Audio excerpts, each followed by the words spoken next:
And I've got Kelly H from Plan UK who says there's a gender-sensitive response strategy. Is it being prioritized? And given the vulnerability of pregnant and lactating women, particularly, and women and girls in the role of caring for the sick, is this being prioritized? And I don't know who on the panel wishes to put their hand up for that one, because I think it's quite a difficult one to task. So I'll ask Colin if I if I may, because I think the graph, which completely redefines the word graphic in terms of how stark some of the choices are. It really brings it home. And I wonder whether you wanted to take that one. I'll try. I'll plead ignorance to whether I know that on the ground those groups are being appropriately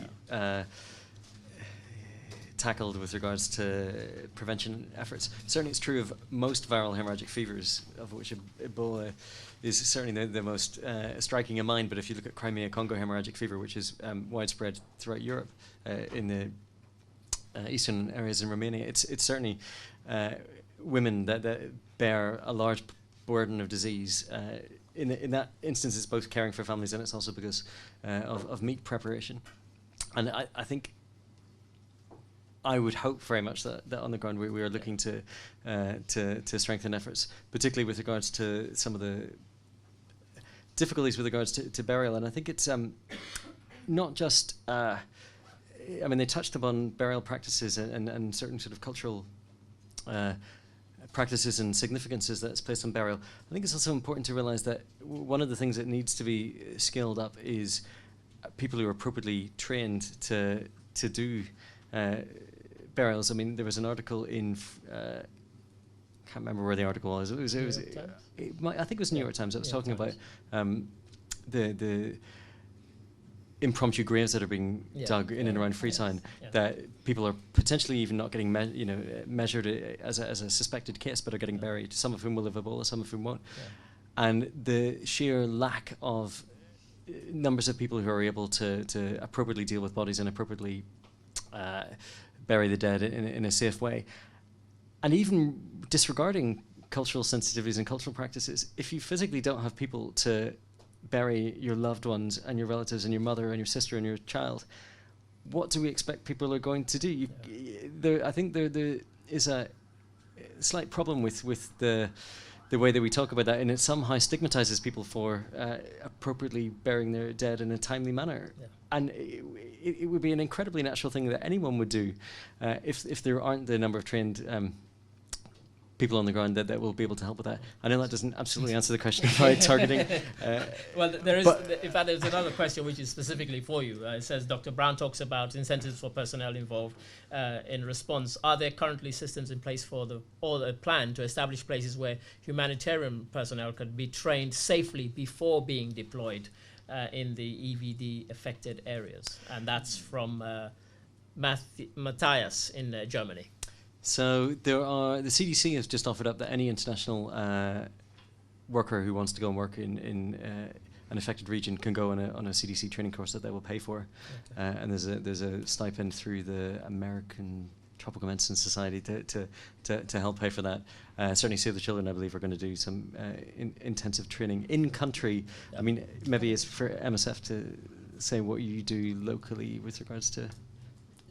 Locally, I mean, we have started to, so we run a training course in Brussels for staff that are heading out to the region, but also for other NGOs or organisations that are looking to scale up. CDC have actually joined our training and now are rolling out their own version of it. So definitely, I think in terms of training internationally, there have been some good first steps taken, but more needs to be done. And then in terms of the scale up sort of on the ground, I mean, one thing that we're doing, rather than offering training, we're very open and active in terms of showing people our own treatment centres, sharing protocols and ways of working in order to try and just, share learning basically as much as possible as the scale up. Okay. as the scale-up happens. Thanks for that. I'll try and ask everybody to be brief because we're getting flooded with questions from people online, and I'd like us to address as many of those as possible. And so if I do interrupt, it's only because... but I'd like to come to some of the panel before I go to some of the questions online, and also then to the audience, because I don't want you to feel disconnected either. And so immediately on my left, Moses, you have quite an understanding of the health systems in the affected, and I just wanted to give us in brief why you think the spread has happened so rapidly, and what the wider consequences are for the epidemic in the three countries in the long term. Now, in terms of the scale of spread, I think people are looking at it in relation to where it happened before in DRC. Now, what is very clear is that we're dealing with very small countries. I mean, so Liberia, Sierra Leone, and Guinea, the biggest one. And so what happened, during the wars that we had in this sub-region, a lot of people moved. There was a huge migration from rural centers to urban centers. So a lot of support system now is based in the urban centers. So as soon as we had this outbreak in these countries, there's a huge movement of people. So it really went into urban centers that we were not prepared for before, and we are now struggling to manage. You can go between any 2 points in Sierra Leone in one day. Yeah.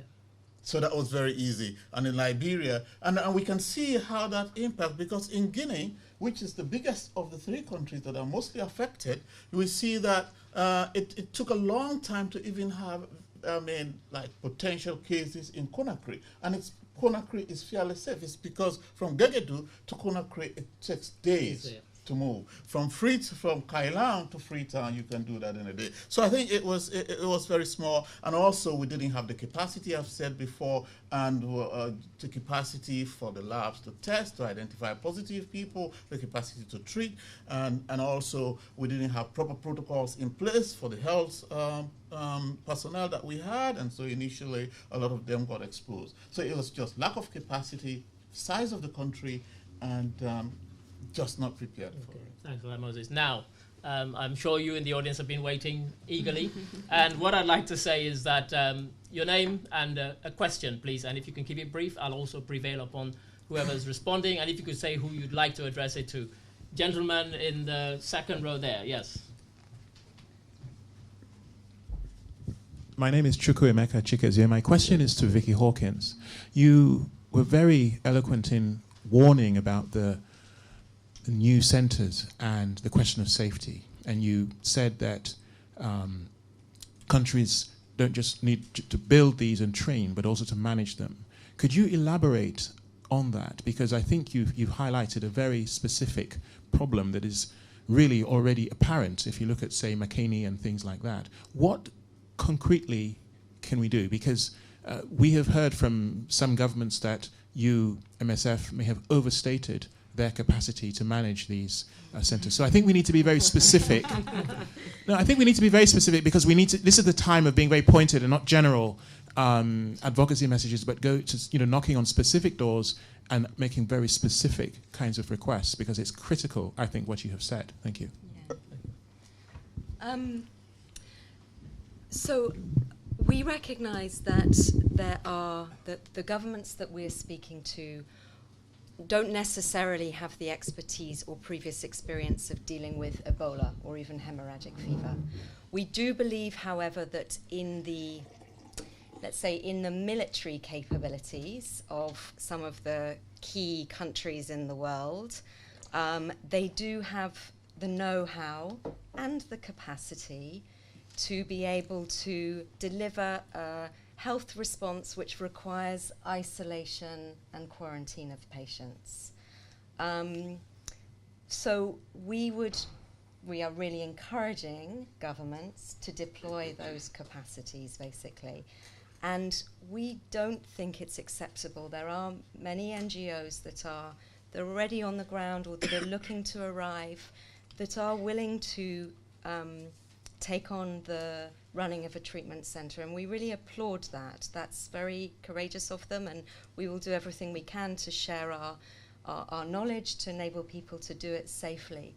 But we would also totally understand if there were NGOs that said, actually, we're not up for that. We want to help on the community side. There's other things that we think we can do to support the response, but management of a treatment centre, that requires a very disciplined way of working that, excuse my apologies already to any NGO colleagues in the room, that's not the usual way of working. You don't necessarily use that sort of command and control way of running things that you do need if you're running a treatment centre for Ebola, for another type of hemorrhagic fever, or for cholera even. So we would totally respect it if some of our colleagues basically said, look, we really want to help, we'll do everything we can, but that we're just not up for. And so we think that in that case, it's appropriate that governments step into the breach and take their responsibility. And I'll say something a little bit controversial, but we don't think it's acceptable for a government to displace the risk, for example. They need to be involved in this as well. Good. Yes. Lady at the front. My name is Katia Toom. We've been providing healthcare in the Gambia for the last 5 years. And like Yvonne said, we will see the economical downturn. Now, on a very practical note, as David said, rehydration and nutrition, my question would be to the doctors, maybe Colin, because you've been there on the ground. How are you treating people? First question. What are you using apart from the secondary infections? Guess we don't have to go there. And what do you think about alternative medicine? I'm not a doctor. So. If you save that one, we'll have another question. Thank you. My name is Rachel Stredwick. I'm from Christian Aid. We have been working through local organisations in Sierra Leone for years and years and years on HIV and other non-health related issues. In the recent 3-day lockdown, we'd heard from our partners that it was found out that a lot of people are aware of Ebola, but they don't really know what to do about it. So it's a bit like the early days of HIV. People knew about it, but they weren't changing their behaviour appropriately. What I'd be interested to hear from you is, what do you think are the key messages we need to be giving to communities in Sierra Leone now to help prevent transmission, or, of course, to refer to treatment centres? What are the 3 key messages that need to get out there? Okay, I'll take one more question, and then I'll come to the panel. Gentleman at the back there. Right at the back, I think. Is that? Oh, I can't see. I saw a hand. I can only see the hand. I'm sorry, I can't see the owner of the hand. That's a lady. Hi, hello. I'm Joan. I work for the Red Cross. I've just come back from Kenema, setting up an isolation centre for IFRC. I'll be working in Kenema General Hospital with the triage, trying to increase their capacity also. One of the major problems for Sister Josephine that was actually on one of our slides there is the fact she doesn't have adequate PPE. There is not adequate PPE in that hospital apart from the isolation unit, which means anyone else who is admitted with comorbidities in the rest of the hospital, everyone is at risk. So if we really can start to just get some basics there, some gloves, some gumboots that haven't got holes in them. There was a strike because there wasn't the equipment there. So before we start thinking about beds, can we make sure that they're adequate, the health staff who are there, who are working, are protected, please? Okay, thank you. So I think the first one was for you. So I mean, how are we treating people, and what about alternative medicine? So I think I will echo very much the MSF tragedy at the moment that treatment centres are not particularly treatment centres. They are places where people go to be isolated because they the ability to provide very decent and immediate care is stretched. I mean, treatment is limited. It's support with, where available, IV fluids, concomitant treatment for malaria or any other bacterial infections people have, treatments for pain relief, for anti-nausea, for to help with alleviate some of the side effects, and where available, blood product support. So to replace clotting factors and whole blood where possible. Sadly, a lot of that is not happening at the moment. It just and it's one of the again tragedies is that very much early treatment will help people. A lot of people are dying of renal failure. A lot of severe malaise is a particular feature, so people just lost the ability to eat, and they, anything you can do to nutritionally support them is paramount. And the earlier people present, the more likely we are in terms of combating some of the end stage organ failure that you see as as an end result. In terms of alternative therapies, there aren't any. I mean, lots of people have suggested lots of things, but I mean, there's absolutely nothing that's been proven to have any effect. I mean, the novel treatments that we're seeing that are being developed from companies looking at antibodies and other novel therapeutics may have some positive effect, but we will see in the future, and sadly, probably they won't be able to be scaled up in time for anything. Okay. And Yvonne, if you could take 3 key messages to the community. Okay. The messages which, I suppose they're being said all the time, which is the early reporting, exactly what Colin just said. You know, the sooner people report to a treatment centre, provided they're going to be allowed to get in, the better. The other one is avoid ill people and burials. Of course, again, we've already heard because of the cultural issues, that's a very difficult ask, but yet we have to find a way for that to happen because, you know, unless we stop that, then the disease will continue to spread. And the third one is something that, you know, a lot of people are doing, and we as SWT and our company is the hand washing, preventing. The virus actually can be killed by soap and water. And chlorine. So just making sure people have access to that. Those would be my 3 for your partners. And I think Vicky wanted to say something. Yeah, I can take the last question as well, but I just want to add one message to that, which is that people that recover from Ebola are safe. You don't need to worry about them, because what we're finding is that the people that we send home from the treatment centres experience enormous stigma within the community.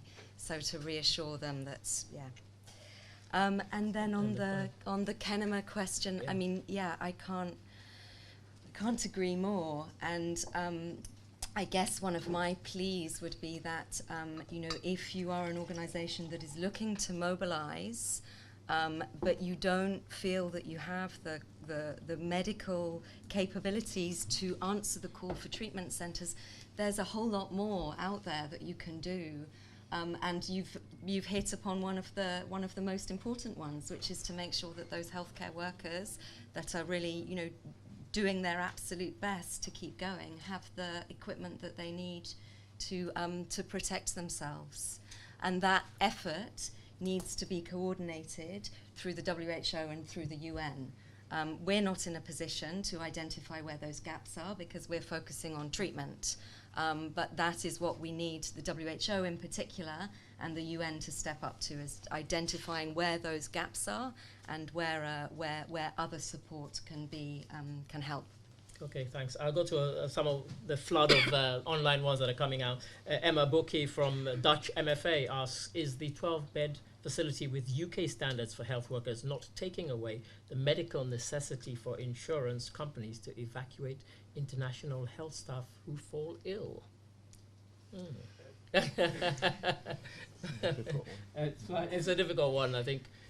In fact, a couple of people have asked that question, interestingly enough, one in Holland and one in Norway. It's a protracted conversation that those of us that are involved in the response are having with various governments around the world. MSF has been pushing very hard for there to be the possibility to repatriate at least our international staff, and that is of all nationalities. So we have many international staff from other parts of Africa and Asia, and we want to be able to bring them back to Europe should they become infected. And we have had the experience of one international staff member becoming infected, and we were able to evacuate her to France. But we do feel that there is a responsibility on the side of governments to organise a repatriation of infected international healthcare workers. Okay, and the 12-beds facility seems to be fascinating our online people, because someone else has asked, is this available only for those working in the health sector? And this is Matthias again from Germany, or only for those, what about people working with food distribution, for example, who go? Will they also be able to shame Lynn's gone. The minister's gone, by the way. So unfortunately, and Moses, if I could direct one of the questions to you, which has come in, because I think it sort of relates to some of the work that you've done previously. And this is from Virginia Viglia in Norway. She says there's been a huge cultural aspect that has been looked at lately. often referred to as the fear factor. That has been blamed for the failure of the containment of the disease, and some people are scared to announce the disease because they're afraid they might be excluded or even killed within the community. Is this one of the things that needs to be looked at actively within this discourse? Yes, I think His Excellency, the ambassador, actually elaborated a little bit on that in the sense of stigmatization. So I think it's really it's very important for us to send a message out there that people should be treated properly and respected, irrespective of their conditions. I think that's a very, very important message that we have to pass to the community. It's very important. If they are stigmatized, then we lose the fight. I'll take 3 more questions here, and then I'll go to the online folks. So there, just where you're coming from. Just say your name and a quick question, please. Yes, hi, I'm Dr. Claire Bainton. I'm from London School of Hygiene and Tropical Medicine. We have an Ebola task force at the London School. In a recent meeting, it was identified that behaviour, and by which we understand we mean issues of health beliefs, cultural practices, and community engagement issues, that this behaviour is at best hampering efforts, and at worst spreading the disease and potentially a cause for civil unrest. In light of the suggestion about having treatment being moved much more into the community, I wonder if the panel, or particularly Vicky Hawkins, could speak about experiences of these issues and how that might impact on this plan for community treatment. Okay, thank you for that. And there was a hand over here somewhere. It's gone down at the front here. Hi, it's Sarah Rouse from Children in Crisis. It's a real shame that the Minister for Africa has left us. So really, this is probably a statement. I'm aware that there is currently a call for proposals that DFID has launched today for treatment response.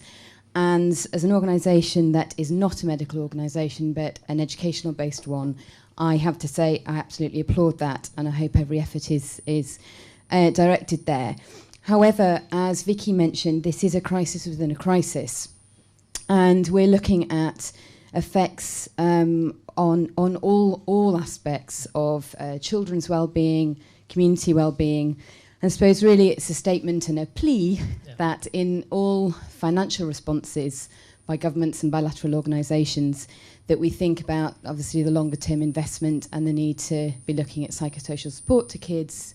Certainly, maybe for Yvonne, from a business background, looking at supporting rural women, for example, to pick back up with their livelihoods.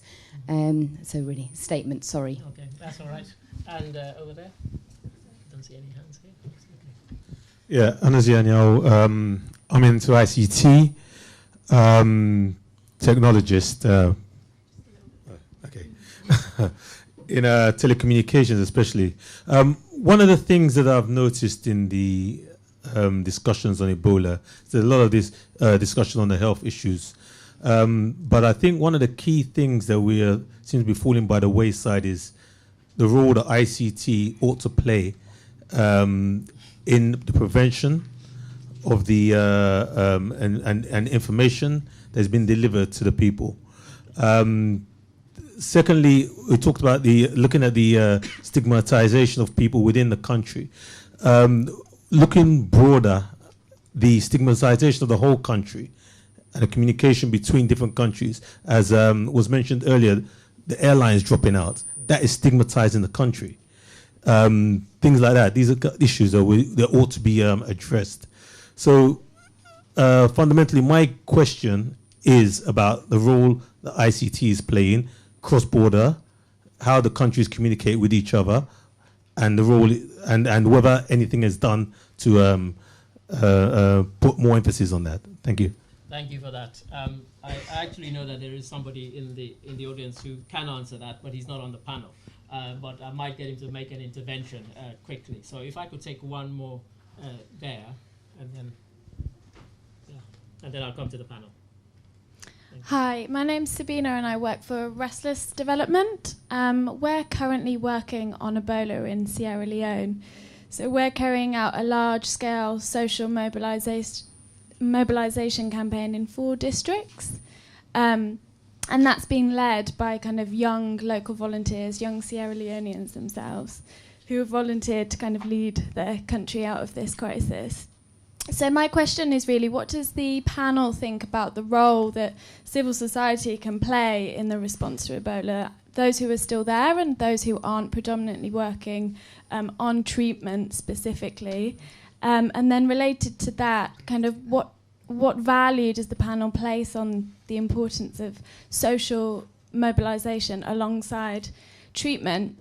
And then finally, it'd be great to hear, these questions all kind of interlink, if anybody's had, it'd be interesting to hear the conversations that the panel has had with ordinary members of the public and what their real fears, concerns and anxieties are relating to Ebola, because I imagine ultimately the messaging that we provide will be based on that.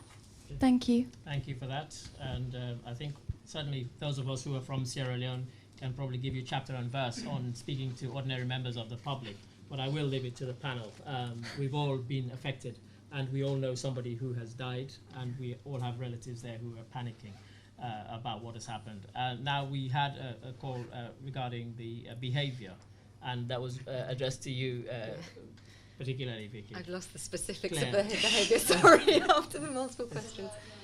Community resilience, community engagement and health beliefs hampering, at best hampering, but also at worst spreading disease and in particular with the plan to do community treatment centres. Okay. Sorry, community treatment. Yeah, okay.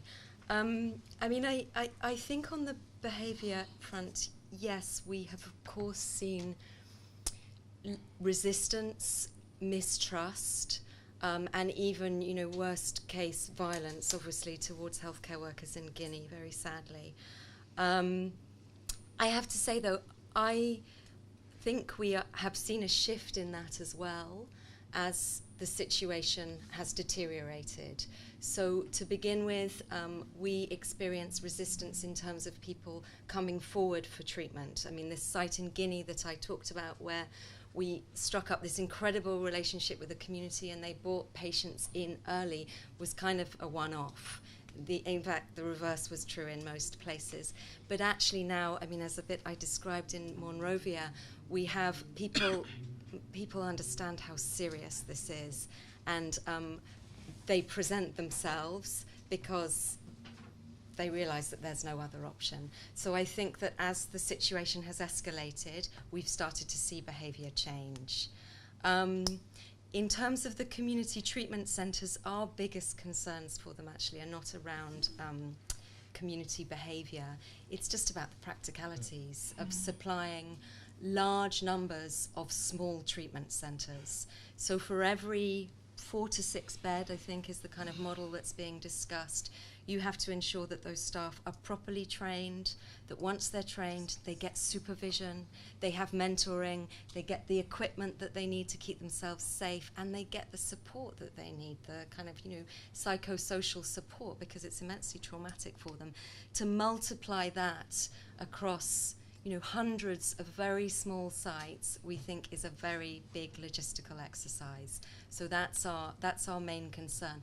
I don't want to give the impression that we are trying to squash alternative models, because they're really required.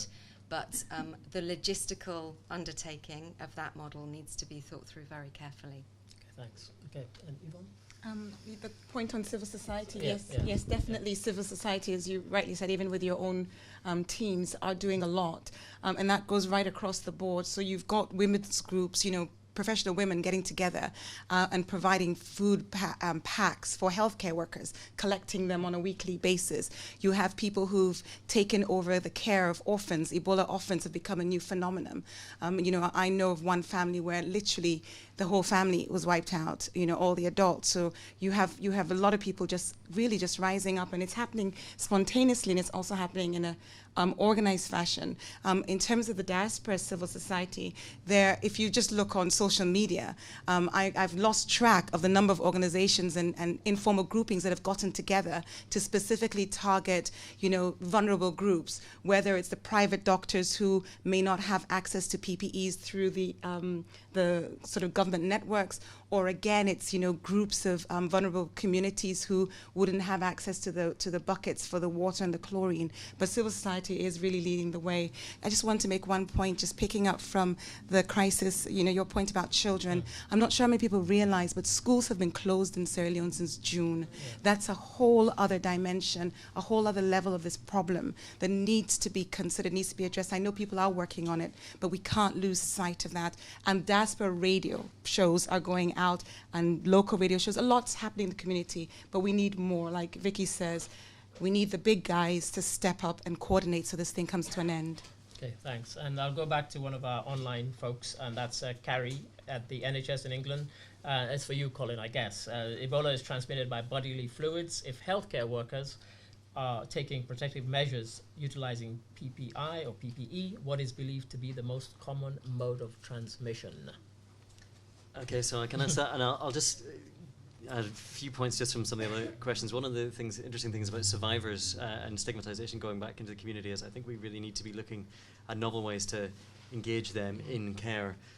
One treatment option I didn't say was the potential for convalescent plasma, so people who have got better so that's one, but certainly looking at engaging them in community sensitization or just in caring for people in treatment centres, that's one problem. And the infection control point of view in Kenema is very difficult because something we've been trying to do in the hospital that we work in and more widely is get decent infection prevention and control measures across the rest of the hospital, because one of the challenges is that there's lots and lots of PPE in the isolation and treatment centres, but there is very little historically across the rest of the health sector, and trying to completely change people's thinking and practices is very, very difficult. And I think that goes back to answering where people are getting infected. Exactly. Inevitably, some people will probably get needle sticks or will get infected directly through working in the isolation units.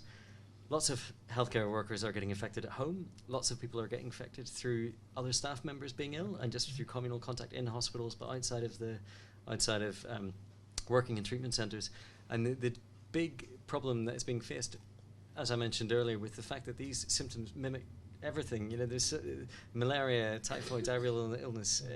There are lots of people who potentially would have symptoms that could be compatible with Ebola in hospitals that are currently being cared for in far from ideal settings in terms of standards of infection prevention and control. So there will certainly be some people that, through sheer misfortune, may get infected in the treatment centres, but I think that is very, very, as MSF have shown with their excellent safety record, the vast majority of people will be getting infected through other routes. Okay, thanks for that. And I have another one here from online before I come back to the audience in the room. That's from Bella London, and she's part of the Sierra Leone Diaspora Task Force, and it's one for you, Moses. And she says, what are the material differences between the outbreaks in Sierra Leone, Liberia, Guinea, and those in Central Africa? And are you confident that systems are being put in place that have taken these into consideration? And is the response fit for the situation? And will it adequately address the different factors in the different countries? Thanks. Well, I had already alluded to some of those. DRC, one of the biggest countries in Africa, we had the Ebola infection centers in very rural, very small villages, so they were contained. And also, it takes like 2 weeks sometimes to travel from a very remote part of DRC to Kinshasa. So that's it. And this, I just don't want to repeat myself, but it's very clear the fact that how slowly it is spreading in Guinea, how it is more easily, we can more easily contain it in Guinea than in Sierra Leone or Liberia. People have just moved along. So that's one big difference that we are experiencing in West Africa now compared to what happened in Uganda and DRC. And now back to the audience here. Yes, gentleman at the front. I can speak to that microphone. I'll get somebody. My name is Jamie Hitchin. I work for the Africa Research Institute, although I was living in Sierra Leone until quite recently. Very quickly, mainly Sierra Leone focused. One is perhaps to ask for your reflections on the lockdown that took place. And secondly, I know that a very large number of the hospitals in Freetown, including Ola During Hospital, which is a children-specific 260-bed hospital, has been closed for over a month. What is being done in terms of trying to get hospitals for other types of care back open again. Okay. And directly behind you? And then no. What is that? We're getting a bit tired. Okay. Oh, to stand up? No. Oh, you can't see me? Oh, here I am. Well, I'm a diasporan. So my name is Ali Matu. Obviously, as a Sierra Leonean myself, I wanted to know from the panel what is being done. Yvonne touched on it a little bit about children. At the moment, the image that a lot of these children are having about Ebola is all adult-centered, adult-focused, and nothing is being done. No safe places for children to go, no fun places for children to go is quite scary.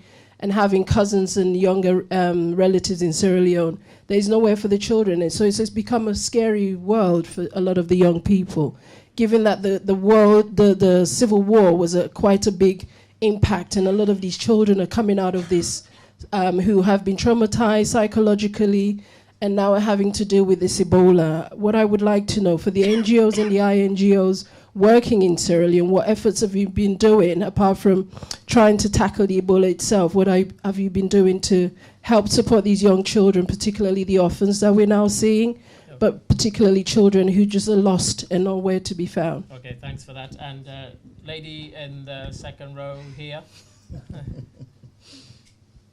Blue dress. My name is Trudy Morgan. I am the international representative to Sierra Leone for the Institution of Civil Engineers here in the UK. And my question, I guess, would be for possibly the whole panel, but maybe Vicky. I'm thinking specifically of the engineering focus and what we as engineers can do. Because I will be going back to Freetown next week, and as ICE rep, I speak to quite a number of engineers, and a lot of people have been giving money, giving contributions. But we're thinking about an engineering response, and the whole focus so far has been through the medical and the health systems. Is it possible for us to work through you, with you, and to support your efforts somewhere? But obviously we are not medical people, but we do have engineering skills that we'd like to apply. So I guess anybody else who can answer, I'd be grateful for a response. Thank you. Okay, I'll take one more from this gentleman here. Second row. Thank you. My name is Marcus Manuel. I'm here at the Overseas Development Institute. I just wanted to ask the panel how confident they felt that there was now a plan to actually overcome this crisis. So in the numbers that Colin showed us in that graph shows even the best case, you've got 3,000 cases presenting in Liberia. There are no plans to have beds for 3,000 people in Liberia now, let alone in 2 months' time. We've heard the MSF concerns that home treatment doesn't work, community care actually is very unlikely to work, that bringing in NGOs is unlikely to work. That stacks up to my mind that we haven't quite got the plan here yet. I'd just be interested to know what they're, on a scale of 1 to 10, how confident are they? And that all that's going on, which is great, but are we still out by a factor of 2, by a factor of 10? Are we really out? Do we need NATO to walk in with military assets in a completely different kind of way?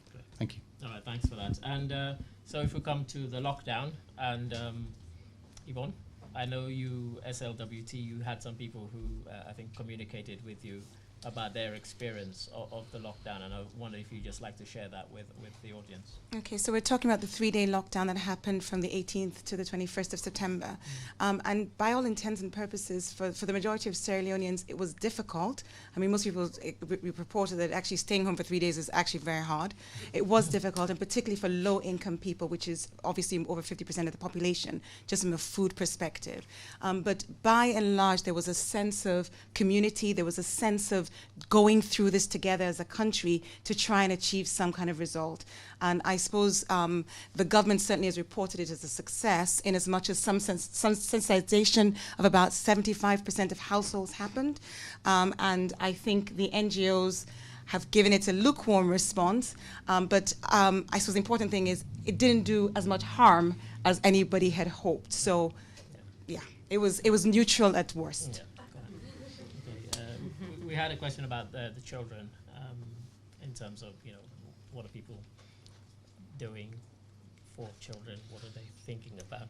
Are they thinking about children? I think it's from Ali Matu regarding children who are.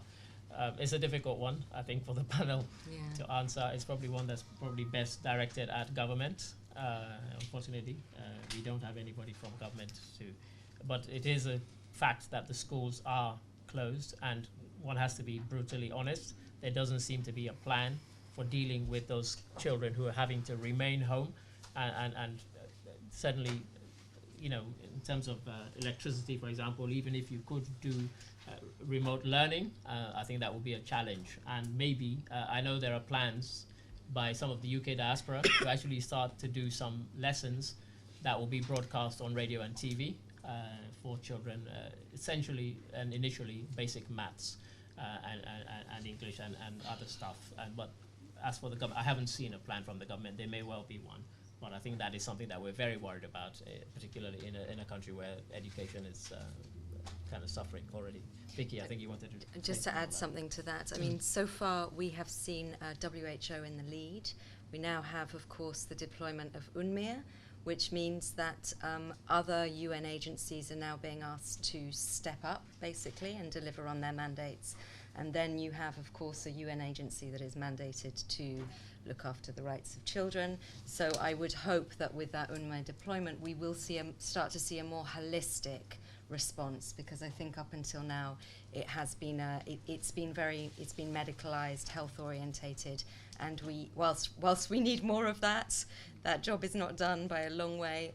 We also need those other elements of a humanitarian response to start to step up, basically. I think Trudy had the point about engineers and about working with engineers. What's the situation with that? Yes. Let me just, I mean, we've been talking a lot about low capacity in terms of the health systems, but what we've not been addressing is the low capacity actually in terms of our engineering and logistics. I mean, if at the level of scale up that Dr. Nabarro was talking about today, if we suddenly got 100 four-wheel drive vehicles landing in Lunge, will not be able to accommodate that. So if this level of scale up they are talking about, I don't know if anybody's been to the airport in Liberia. I mean, this is really, no, we don't, the airports in Liberia and Sierra Leone are not in shape to accommodate the amount of materials that people are subscribing to this effort. So maybe the engineer should really work with like MSF to see how they can ensure that the things can. Yeah. Because to see how we can get clearance at Lunge and all these things. Yes. I think perhaps it's WHO playing the coordinating role, and I'd suggest that the engineers are linking with.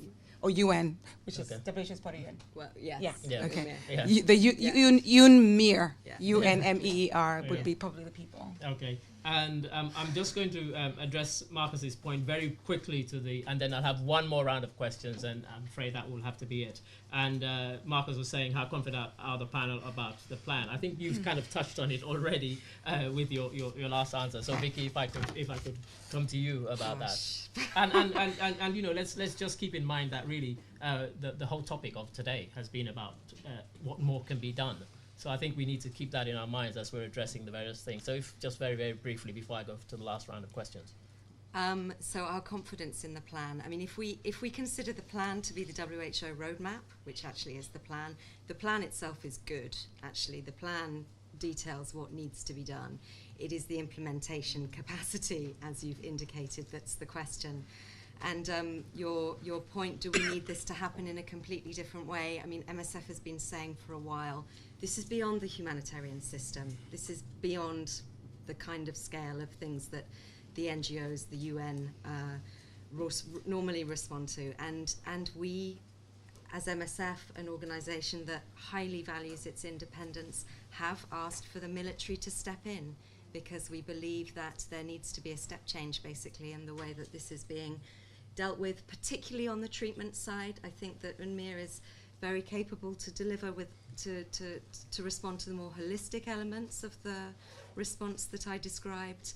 But in terms of treatments, yes, we believe that the step change is required, and that requires military engagement. In terms of actually putting a number to it, I prefer to avoid having to do that. I want to be optimistic. Okay. Yvonne, just brief. I would echo. Is anybody giving the scale? Yes. Anybody going to? No. Anybody going to be brave enough? But anyway, sorry. No, I would echo Vicky's comments, and I'd say that really the pressure has to continue to be put on the governments. This has to be a military response, and this just thinking about the sort of conversations one is having with the emergency committee, on the ground, the command center on the ground, you really still get a sense of things not being coordinated, really still get a sense of bottlenecks happening. So there's a lot of commitments, there's a lot of donations, a lot of pledges, but it's not trickling down. Burial teams are still not working effectively. Communication between the surveillance and the tracing, the gentleman talked about IT. I had emails from the techie groups who are doing the heat maps. A lot of things are still not happening correctly, and I really feel that yes, we need to get people in to just take over, and military would be the best place to do so. Okay, and Colin? So I would just echo what Vicky says, that the roadmap reads, it's a very thorough document and reads very well. Buried in the appendices, there's a section that looks at the human resourcing needed, and I think this is already significantly out of date, but they were talking about 15,000 staff required, of which 13,000 were local staff, and that's for case management, for community mobilization, support for burials, for everything. And there's no clear sense of where those local staff are going to come from. The reason I showed those scary graphs, and very possibly the CDC, those may well be the very upper levels of estimates, but I think it's very difficult to change your mindset to, if we talk about things in a month, that's too late, because in a month things will be vastly worse than what they are at the moment, and it's a very difficult response to it's very different to the way that I think anything that we've tried to do before. It's quite unprecedented, but it's unless we grasp the fact that if we don't deliver now, then it's not much use promising a sort of lukewarm response in the future if what we're doing at the moment is very under-resourced. So I think we need to be looking at ways to resource it at the moment, and that's through looking at alternative models like MSF have been saying for a long time. The worry about community support, I think it absolutely is logistics, and I think it's also about if people think that they're no longer going to get care, not necessarily that they're getting the best care at the moment, but there's in treatment centres, if they're well staffed and there's enough of them, there is the potential to get care. The worry is that people think that they are not going to get good levels of care, then would you present anywhere? And then one of the modelling difficulties is that after a certain point, no one can model this really well, because after a certain point of exponential increase, no one knows what the fabric of society will look like. So it's near impossible to give long-term projections, but unless we look at resourcing immediately, I think the response plan does not look great. Thanks for that. And I'd just like to say that some of the people who've sent in questions that we haven't asked, I think they've actually been dealt with, and there are at least 3 questions that can only be answered by somebody from the government. For example, will the coroner's office be open again? I don't think anybody on the panel is in a position to answer that. And businessman John D says he sent a container. Will the government give tax concessions to the importation of Ebola-related medical equipment? Actually, that's my brother who sent that. He's trying to hide behind the pseudonym. Now, gentlemen, you asked about ICT. If I could ask somebody who is in the audience who could answer that very, very quickly, and then I'll just take the last 2 or 3 questions, and then I'm afraid we have to wrap up. Sitting at the front there, Maurice Mara, who I know has been involved in ICT for development and certain. Hi. So if you could give me a brief, please. Wow. I currently work at the Sierra Leone High Commission. I'm looking at the role that innovation, ICT can play in responding to this crisis. As you know, if you're into ICT, you know ICT is coming a lot lately to play a role in various crises that have happened. Ushahindi in Kenya and Haiti. But as the crisis is unfolding, we're learning a lot, and what we want to know is exactly the challenges that organizations are facing on the ground, and to see how we can create tools that can help enhance their efforts, rather than coming to say we can fix any of the problems through some kind of whiz techie thing. We need to really look at what data, how we're using data, how organizations are sharing data between themselves, and how we can coordinate such things to build intelligence on the crisis. and also just sensitization and education. And we have various initiatives unfolding on that, and we're looking for support to scale that up from the government side and different agencies that are working on the crisis response. So if there's anybody in the audience that is skilled in ICT or understand how projects like this can be scaled up in crisis situations, then I'd really love to speak to you. Thanks. Okay, great. Thanks for that. And gentleman at the front and lady at the back. Hi, it's Alan from IPPF. I work on HIV. Two quick questions. So one, do you think the focus of the international community on ISIS and Iraq and Syria has detracted from the response to Ebola? And secondly, what lessons can you learn from HIV around orphans, stigma that could be applied to the Ebola response? Okay, Hello, my name is Sybil Baylor. I work for Plan International in Sierra Leone, supporting 21,600 girls through upper primary and lower secondary school. Our normal programming has been suspended, so we are looking at ways of which we can respond to education within this emergency. This is an unprecedented emergency, so it poses a big problem for us. Just also to comment on Ade's point on a plan. There is a plan available. There's a draft strategy available from the Ministry of Education, Science and Technology, which we're trying to contribute to, that looks at distance learning for children, radio programming, etc. I think for me, it's just to find out whether there are any other partners in the room that we can possibly engage with to discuss how we can respond during the crisis to education in Sierra Leone. Thank you.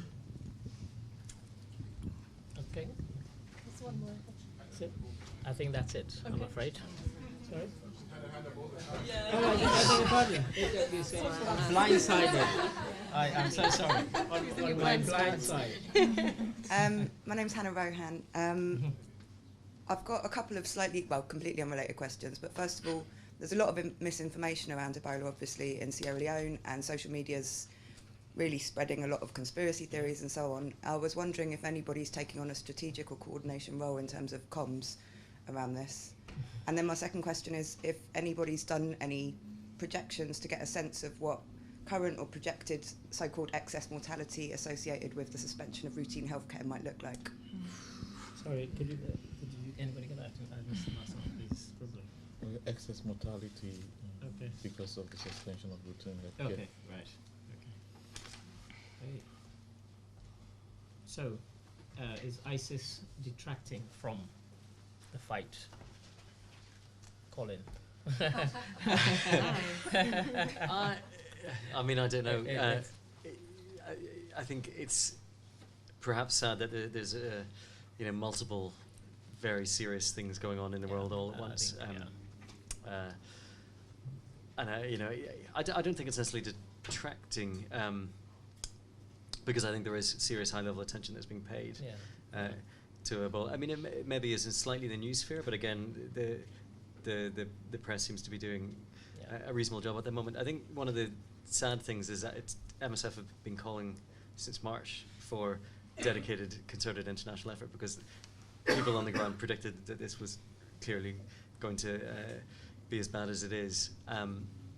And if anything can be done in the press to help try and kind of give a sense of the scale of the urgency of the intervention that's needed, I think that would be ideal.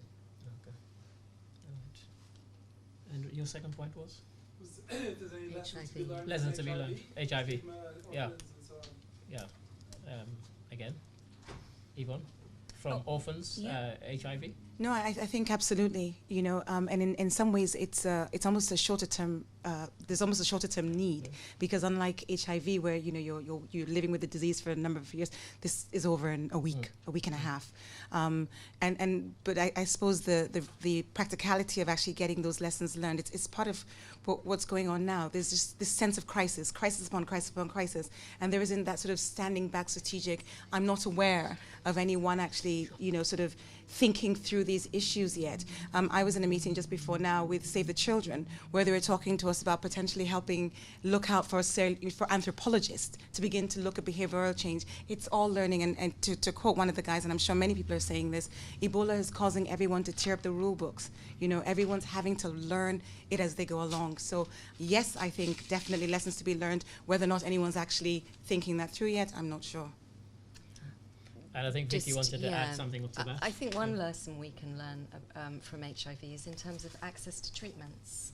So, you know, through generic ART, that we have massively scaled up access to HIV treatments. I mean, I talked about the necessity to fast track, basically, some of the trials that are going on in terms of vaccines, but also treatments. And once we have proven that those can safely be given to humans, drug companies are going to need to drastically scale up their production, basically, and make those drugs affordable. Because ultimately, whilst we are calling for treatment centres, in the long term, we feel that it is through vaccines and treatments that ultimately we are going to manage to contain these things. So if there is any lesson that we can take from HIV, for me it's about access to treatment. Okay, thanks for that. Sybil, you mentioned about education, because there are diaspora initiatives, and if you can speak to us after this, there are some of us who can point in the direction of somebody who's doing something. It's in its infancy at the moment, but there is a plan to actually get involved in making programs for distance learning by some people in the UK, Sierra Leone diaspora, and I can put you in touch with those people. And we had, Hannah, you were asking about strategic comms? And coordination. And we also had somebody asking online about who's coordinating all these efforts. There is an organization called ENGID, which is a Sierra Leonean organization that's trying to actually pull together all the people who want information about what's happening, so that you can go to one particular site, be it a website or a Facebook page or whatever it is, because that's one of the things that us Sierra Leoneans have been so very critical of ourselves, is that it's quite disparate, the effort. And again, I can give you the address for that, for ENGID, which is trying to pull together all the Sierra Leonean initiatives, but it will also mention some of the international initiatives that are being undertaken to address this, and so we can point in the direction of that, and it's something that I think a lot of us welcome. And anyone else wish to comment on that? Otherwise, I will wrap up. Just go through what we need the governments to lead on the communication side. That of restoring trust, because there's been a massive breakdown in trust. But again, it comes back to actually being able to provide treatment, because that's the only way ultimately that we will dispel the conspiracy theories, is if people feel that they can access treatment and they see people recovering. Okay. Thanks for that. It's just a quick one on ISIS. I mean, I would say I think that whenever there are multiple crises, it just means that you're getting less of the time. And I do think that it has been impacted by the fact that ISIS has been happening. And if there's one thing that we should be really pushing for, going on to Colin's slides, we cannot allow this to drop off the agenda. It really has to stay in the media, in the government's minds. And the MSF plan for military action needs to be actioned, needs to be operationalized. And we had a question about the mortality, and I think people are scared about making projections because they seem to just create fear, and a lot of them, not sure what that's based on. It's on the indirect mortality. With Ebola, I meant mortality associated with systems when the focus is on Ebola. Yeah, I mean, I think we can say it's going to be vast. High vast. Who knows? But I mean, it's a tragedy for long-term conditions like TB programs and HIV programs that have been strengthened over the years. And that's disregarding antenatal care. Sierra Leone's have really got a very unfortunate pediatric mortality rate, and it's going to be vast. Yeah. And the slide I showed, I mean, the information that the chief medical officer for Liberia said, I mean, basically, I mean, they are being offered. I mean, our program is providing about $1 million to look at other diseases, and they are saying we don't need, we cannot handle that now. So I mean, if this got to do with malaria, with 800,000 deaths, I mean, this is a serious problem here. So okay. Right, that brings us to the end of proceedings, and if you are online or in the audience and you weren't able to get your question answered, I do apologize. Time has been very much our enemy today. For those of you who want some of the information about what some of the Sierra Leone diaspora are doing, contact myself, Yvonne, or some other members who are here. We can update you on that. But I'd like to thank our panel and just kind of sum up, really. I mean, Professor Bokhari gave us an indication of some of the challenges in the three countries, particularly we saw the slide there about the lab capacity. He mentioned about even if you were to sort of fly in 100 vehicles, there just is not the capacity even to deal with that. And also, he actually contrasted, I think, quite vividly why it has spread in smaller countries. As Congo DRC is bigger than the whole of Western Europe. And so obviously, if it's going to spread there, it's not going to spread as quickly as it does in much smaller countries, Sierra Leone, Guinea, and Liberia.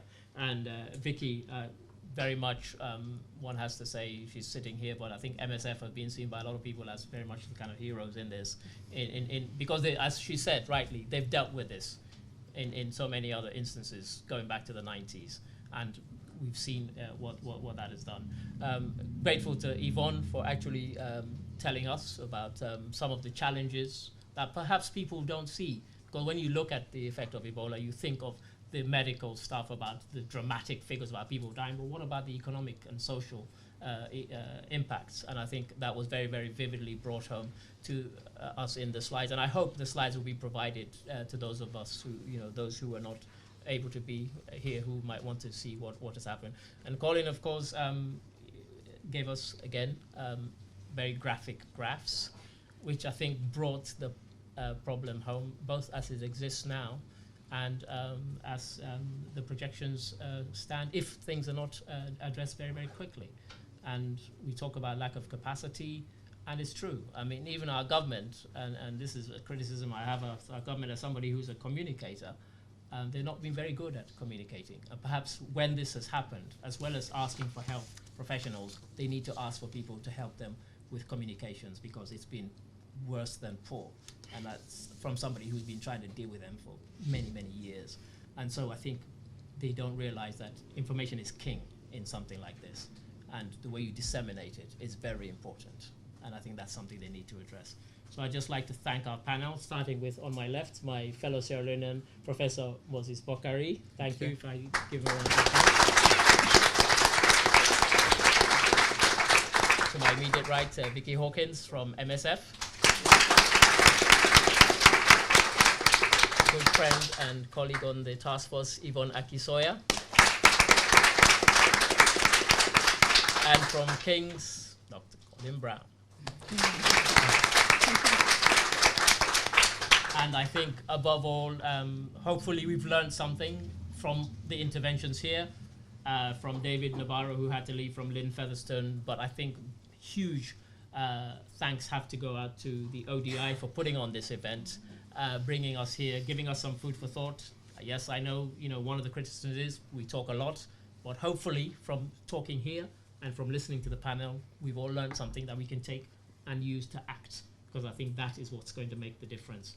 And really huge thanks to the audience, both in the room and online, for taking the time on a Tuesday. I know some of you probably going to be too late to catch the Champions League games when you get home, but thank you for coming, and we hope you'll stay and join us for nibbles, waiting in the guest lounge, and please stay afterwards to carry on the conversation. Thank you, ladies and gentlemen.